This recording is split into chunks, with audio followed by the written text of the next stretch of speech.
Hi tears, வணக்கம். ஒரு சின்ன நியாயத்தை தான் உங்கள்கிட்ட சொல்ல விரும்புகிறேன். இது நியாயமா இல்லையான்னு உள்ளதை நீங்கள் இறுதியில் சொல்லுங்கள்.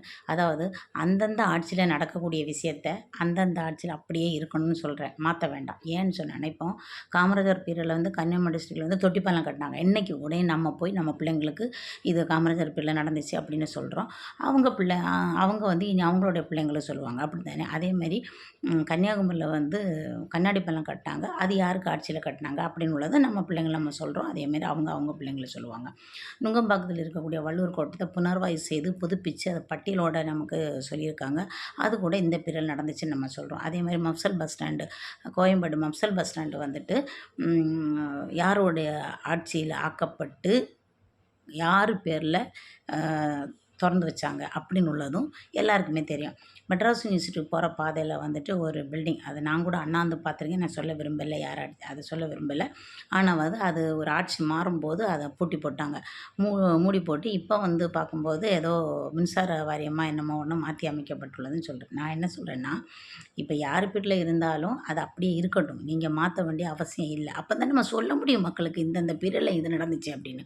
இப்போ என்ன சொல்லணும்னா, திமுக ஆட்சியில் திமுக வந்து ஒரு விமான தளத்தை வந்து இது பண்ணியிருக்காங்க, கண்டுபிடிச்சி அதோட பேக்ரவுண்டு எல்லாம் பார்த்துருக்காங்க. கண்டிப்பாக அதை வந்து புலனாய்வு செய்யாமல் இருக்க மாட்டாங்க.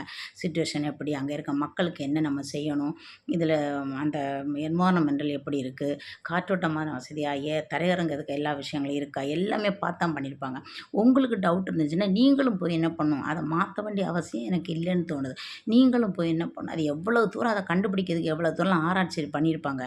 அதை வந்து திடீர்னு போய் நின்று வேண்டாம் அப்படின்னு சொல்லதுக்கு நமக்கு இது இல்லை. ஆனால் விஜய் ஆட்சிக்கு, நம்ம முதலமைச்சர் விஜய் ஆட்சி காலத்தில் வேண்டான்னா அதை மாற்றாமல் நீங்கள் போய் ஒர்க்கை கூட செய்யுங்க, சர்ச் பண்ணுங்கள், என்ன விஷயத்தில் இல்லை, எது இல்லை, நம்ம என்னதை மாற்றி அமைக்கலாம் அப்படின்றத பாருங்கள்.